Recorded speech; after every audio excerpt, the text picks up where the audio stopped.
Hi, I'm Rosemary Clay, the Executive Director for the Bergen Newbridge Medical Center Foundation, New Jersey's largest not for profit hospital, and the sponsor of In the Know It Row, an informative conversation with leading clinicians on important health topics.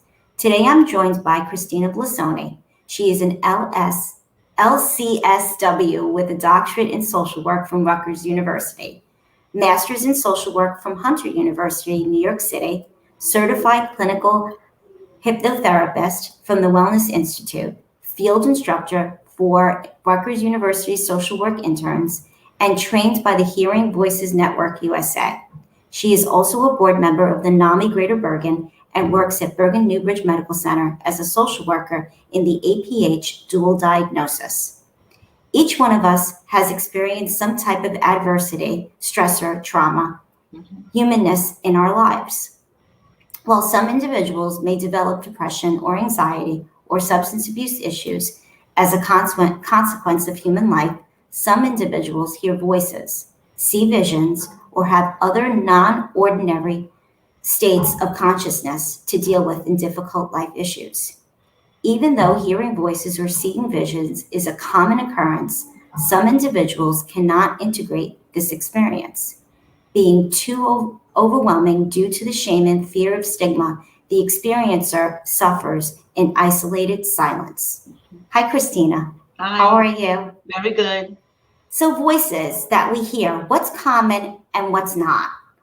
Well, that's a very interesting question because there's a lot of things over here. No, we have, for example, our own voice, our own conscious voice. That little voice that tells us more or less what to do, or how to approach things. Just that thinking voice, and it's very interesting because if we're going to go ahead and look at hearing voices, according to the Hearing Voices Network, 1 in 4 people hear voices. 1 in 3 people will end up in the emergency room, and for one particular reason, and that is the distressing voice that they're hearing. So I have quite a few examples, and actually, I really would recommend people to go on TED Talk. For example, Dr. Longden, Eleanor Longden, she is one of the proponents for the Hearing Voices Network. And basically, she started with her own experience of hearing voices when she was in college. Now let's go and look a little bit at how her background is. She was sexually abused as a child, and she was able to cope with it throughout all the years until she went to college. Once that she went to college, all of a sudden there was some stressors that she was having, and she started hearing a voice saying, she's getting up, she's going to the bathroom, she's brushing her teeth, and went on, hearing it in the third person. Well, one day she was outside on campus and she heard a voice, and the voice basically said to her, "Go ahead, get the pitcher of water and dump it on that person's head." And she did. She listened to the voice. Well, needless to say, the person that got wet with that pitcher of water was not a very happy person, I'm sure. and later on called security. Security sent her to the clinic, and from there on, she started with her psychiatric type of procedures and all of that. So she started with allopathic medicine, and she started off with a lot of medication in order to drown those type of voices. So the individual who hears good voices, basically they want to go and stay with it. It keeps them company. And say go ahead and do the laundry. And this is I hear a lot of the patients, go ahead and do the laundry. You didn't take a shower in 2 days. Why don't you go and take a shower? So they keep those voices. However, there's a lot of people in which they have distressing voices, such as Dr. Longden, which, by the way, she did finish, went back to school, and then she did finish her PhD in psychology. And right now, I really recommend to go and see all of her studies, which is absolutely fabulous. So what it is the folks that do have those distressing voices, especially the command voices, are the ones who go and seek help. Those folks are the first ones to go to the emergency room and say, I have this voice and it's very, very disturbing. It's very distressing for me at this moment. Some people hear, and this is, I'm just going to quote what some folks say. Some people say it's the voice of a demon or an alien or a child. If anybody is interested, I do have a YouTube clip, Hearing Voices groups in the APH program. Um, which is basically a detail more or less what the voices sound. Actually, Anderson Cooper, he went off and he did his own study, let's put it that way. And he put on these headphones and he had one voice and he had another voice. And he tried to keep the day going. He says it was very, very distracting for him to hear these type of voices, especially if they are distressing ones or demeaning ones. So we're looking at over here that in reality, in our groups, of course, we're going to go and look at the voices. And yes, there is medication in order to deal with it. However, we're also looking, and this is what we do in group, on the symbolism of what those voices are. Because most people, when they're hearing the voices, and especially the distressing ones, is unresolved, unintegrated trauma. Trauma. Yes. Yeah. And that's what we're looking at. So is it always a result of trauma, or can it be something that unfortunately is a chemical imbalance? Well, I'm glad that you said that, because once again, it depends on the theory that you want to look at. Back in my day when I was looking at, schizophrenia, all right, they said it's 100% biochemical, it's 100% genetic. Nowadays, the medical model is evolving and changing, and they're looking at nurture, nature, stressors, trauma. But the Hearing Voices Network basically are saying that it's a result of unintegrated trauma, unintegrated adverse experiences. And one thing that we talk about in group is that all of us, none of us are exempt, of having some type of trauma. And especially the first trauma everybody goes through. And that would be, what's the first trauma you think that we go through? Birth. You got it. Being born. That's the first trauma that we go through. Yeah. So, some studies even look at, depending on how we were born will be the personality development later on. And of course, all the variables that goes on, as we're here in the community. But, we're going to go and look at, it's an interesting book, let's put it this way. In The Search of Consciousness with the Breakdown of the Bicameral Mind by Julian Jaynes, he basically talked about our ancestors and how our ancestors heard voices. And is basically a breakdown between our conscious mind, all right, our thinking mind, and then not being integrated with our whole selves. So our ancestors believed that they were hearing the voices of the gods, all right, and then they would go ahead and abide to it, of course. And right now they're saying that maybe some people that do hear voices is still the unintegrated consciousness. That's one. Another theory is the hypnagogic state. Hypnagogic state is an alpha theta brainwave. We go into a hypnagogic state 90% of the times. So some people say, well, maybe we're hearing voices, as Carl Jung talked about the collective unconscious, when we get into a hypnagogic state. So that's another theory. Another theory also is, and this was given to me by a group participant. It says, Cristina, do you ever hear about cryptochromes? I was like, absolutely not. I have no clue what they are. And basically, cryptochromes are located in the retina of the eye. And birds have it, bees have it, we have it. And they navigate the electromagnetic grid of Earth. So another theory is we're just picking up electromagnetic energy. So we can go ahead and look at all the theories that we want to. And that's one thing that we do in the group. We're open. We're thinking openly.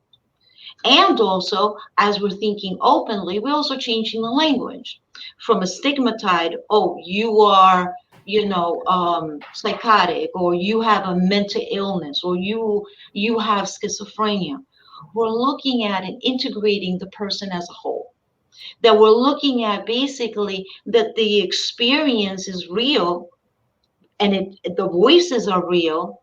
It's just a way of coping with them. Medication helps tremendously, and we're always going to be advocating the assistance of medication. But we're also advocating coping skills. So one of the most important things in order to deal with the voices is the coping skills that we use, and that's one thing that we talk about in groups, and also the medication and communication skills within the family. And that's one thing that we assist. We do propose a lot of the family members to go to NAMI. There's family to family. There's support groups in order to assist the families in order to learn coping skills, communication skills. So, other than you, so you mentioned medicine, you Yes. mentioned, teaching coping skills. What are other modalities that, alternative modalities to those? Let's say, for instance, the coping skills, they seem to have a decent foundation, Yes. but they're having a very difficult time dealing with, the adverse, voices or visions. What other modalities do you offer, Cristina? Well, within the groups, okay, I remember one group. There was one particular participant which was having horrendous problems with the voices. So basically, I am talking to the voice, and I'm telling the voice basically we're starting to negotiate. And the best part is another participant says, "What on earth are you doing?" I said, "I'm talking to the voice. We're negotiating over here. We're trying to communicate." Or when to set times in order to come over and talk to the participant. Well, needless to say, the other participant looked at me in a very odd way. Many people don't talk to the voices, and that's one thing in the Hearing Voices Network. Basically, we teach in order for the family member to go ahead and talk to the voice and set time schedules. You know what, right? Let's say, for example, I'm hearing voices, right? And then my spouse is going to talk to the voice. No, no, no, Christina's busy right now. All right, we're having a conversation. Can you please come back later on at 8 o'clock? So as the person who is experiencing the voices get more and more used to negotiating or setting a schedule, basically being assertive, and not being afraid. Just imagine having a voice which is so distressing or saying horrible things to the person, demeaning things, and able to stand up to the voices and being assertive. No, I'm not going to be listening to you right now. You're being rude to me. So it's basically talking to them just like a person next to me, who's putting me down or who's being rude. I'm going to be assertive. And that's what we do. And we teach those communication skills to the participant. Actually, I didn't bring it with me, but I came up with a workbook. And then the patients have the workbook with them. They take it home. And there are coping skills there and communication skills, hearing voices, medication, substance abuse. We do a lot of meditation as well. And the workbook that they were able to write on, they're able to go ahead and learn new techniques. So the trauma, right, that these people have experienced, how does that affect the voices and visions and the pervasive thoughts? Very good. Okay, so that's okay. A lot of folks say, but Christina, I don't hear voices, because if I hear voices, I know that doctor's going to give me more medication or whatever. I was like, wait, let's go and look at where the voices really come from. So I do them a little diagram. So let's say, for example, in the stream of consciousness that we have many thoughts. Today is a pretty day. What am I cooking for dinner? I had the best fro in the 70s. Oh, wait a minute. This person over here just looked at me in a certain way, and that reminded me of, I have an example with them of Uncle Stu. Uncle Stu did something very, very traumatic to me. So that reminded me of Uncle Stu. Okay, so now let's say, for example, the incidence of the adverse experience happened to me, let's say at the age of 5, for argument's sake. So now the coping skills that I had at the age of 5, the coping skills, the perception, even the way that I understood the adverse experience. And once again, I'm going to emphasize the coping skills that I used, at that time period are the ones that are going to come up to consciousness and I'm going to be using at this very moment. So let's say, for example, um, I'm going to have that trauma with me. I'm going to bring it up to consciousness because of an outside trigger. Again, the memory is going to come up to my consciousness. I'm going to go ahead and cope in exactly the same way as I did because it's still unintegrated. So now it can manifest in two ways. I can go and hear Uncle Stu's voice. All right, I can hear it, I can smell it. But the best part is that the voice is real. The voice is real. So we're looking at, well, maybe it's delusional, maybe it is biochemical, maybe it is, genetic, whatever it is, at that moment, that voice is real. So as I'm hearing it, it's going to be the symbolic manifestation of what I went through when I was growing up. Now, once again, it depends on support I received. If I receive support, then I'm pretty much integrating it. Chances are I didn't receive any support. So that's why you're still unintegrated and will come up to consciousness. So So, what, I'm sorry. no, that's okay. That's okay. So, are there resources that the experiencer can turn on, like to quiet that trauma? Yes, there are resources. Actually, there's even resources out in the community. Which are there is a Hearing Voices group by a voice hearer himself, which I haven't met him, but I've heard that they're wonderful groups. I don't know at this moment if they are live, but I know that they are having virtual meetings right now, and that is Bergen County Wellness Center that's in here in Hackensack. Um, that's one. Then the Hearing Voices Network USA, that's another very good resource, in which, interesting enough, there's one proponent, Ron Coleman. Now, is anybody going to go with Ron Coleman? There's two Ron Colemans. Ron Coleman from the Hearing Voices Network, and the other one is the basketball player. No, not the basketball player. The other one from the Hearing Voices Network. And he also talks about his own trauma and how the unintegrated, unresolved sexual trauma that he went through was basically opened up when his partner committed suicide.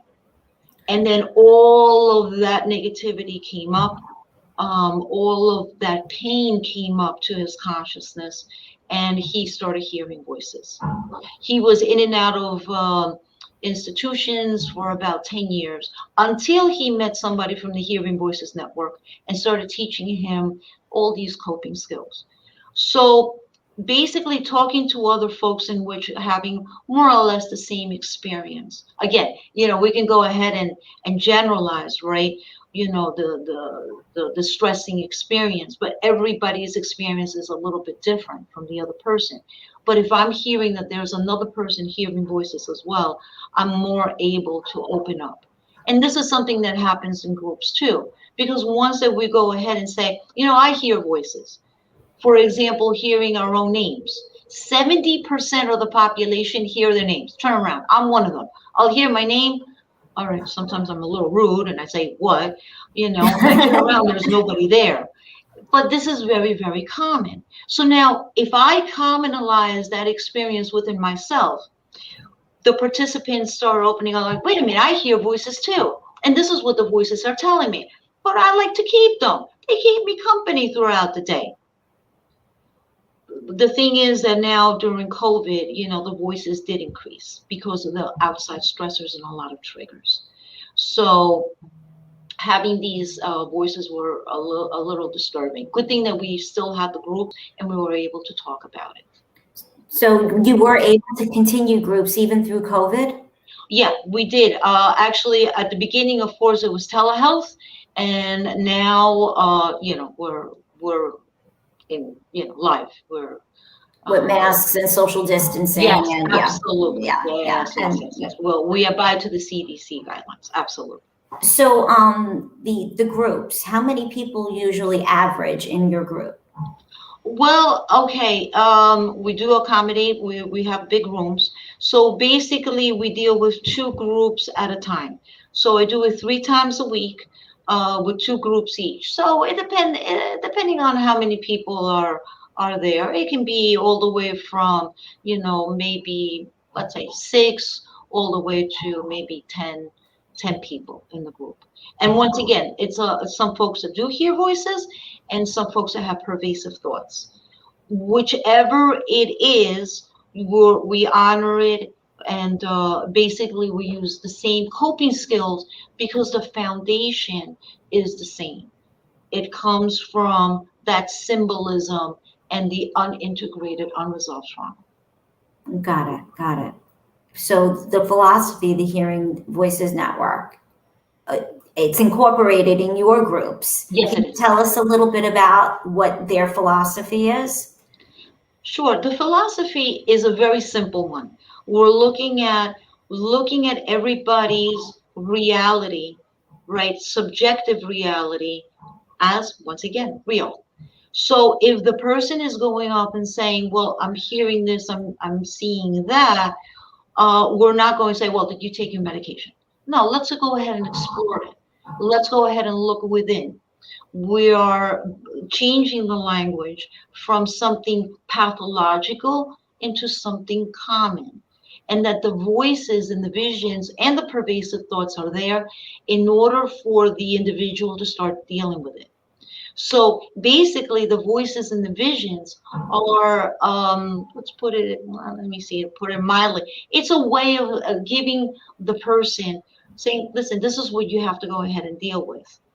Since there is no judgment whatsoever, and we go ahead and neutralize the language, the participant is able to speak freely because now we all come together in order to assist that individual. And once again, if it's one, it's all of us.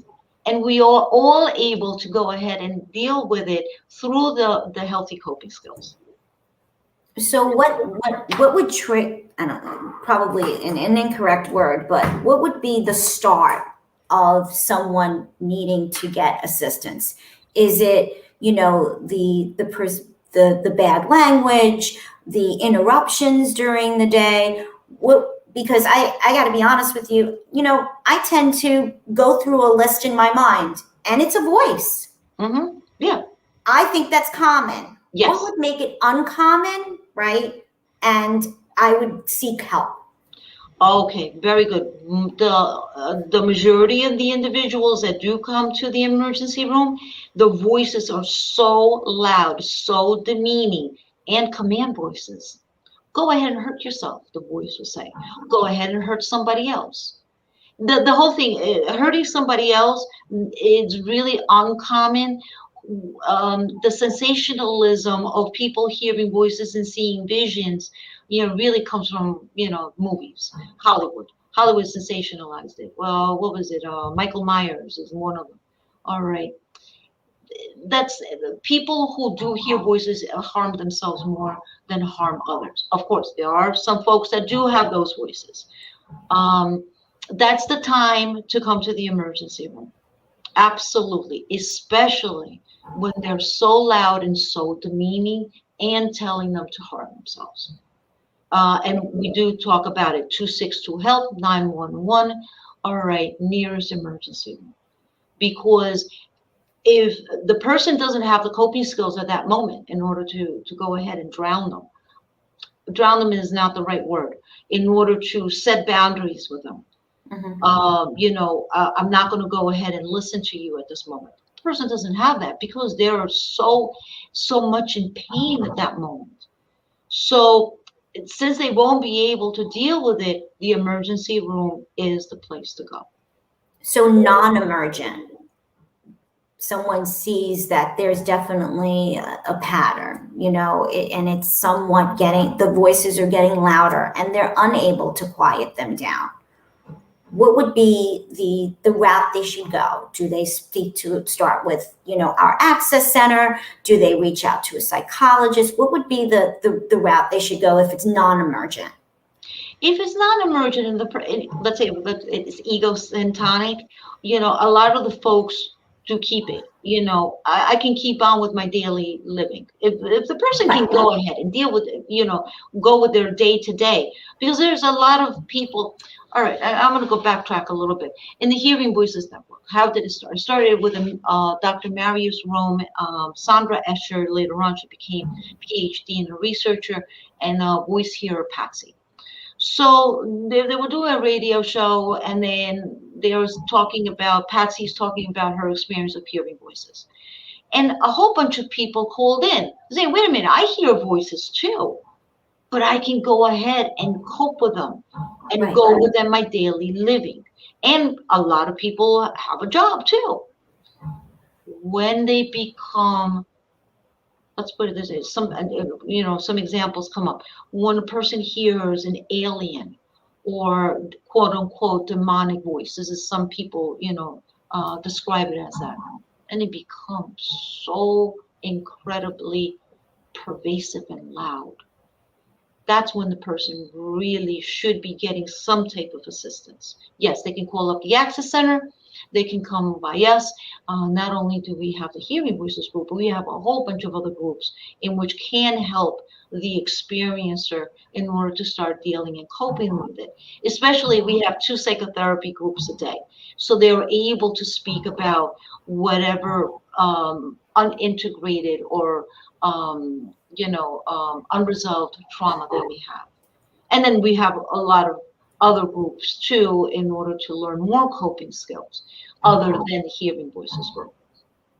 So when the voices become extremely disturbing or distressing or command, the person has to go. And especially if they can't go on with their daily living. Got it. So, finally, I mean, this would be extremely helpful, I think, even from family members and friends. How do you shift the language to destigmatize the phenomenon? I mean, when we think about it, you hear voices. Unfortunately, a lot of people think that it's not common, and they use some hurtful language. Yes. How can we destigmatize it?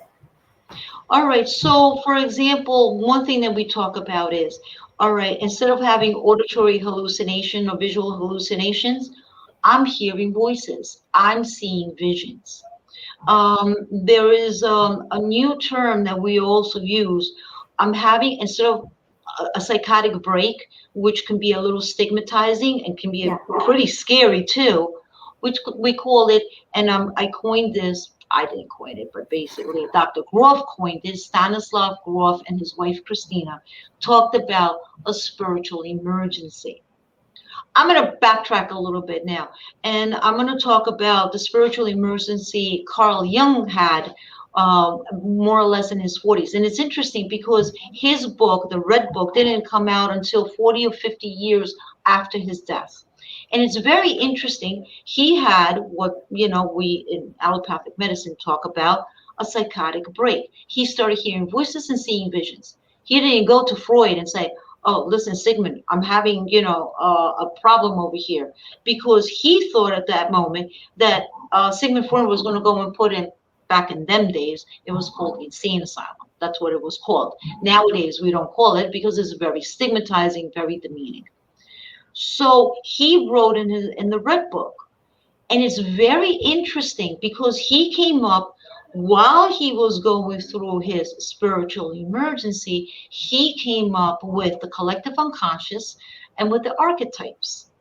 So now, is it really an issue of mental health, or is it a lot of the folks come up with new ideas, new thoughts?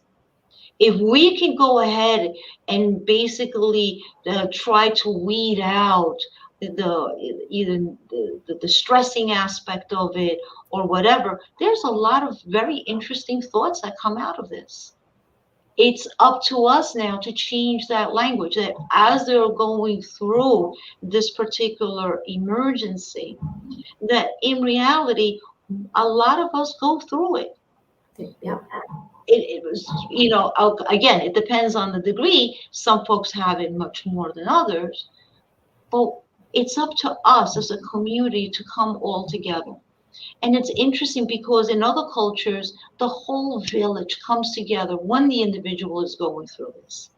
They don't marginalize and they don't pathologize. They basically come together because the individual is in pain. And this is something that we do over here at the program. We all come together.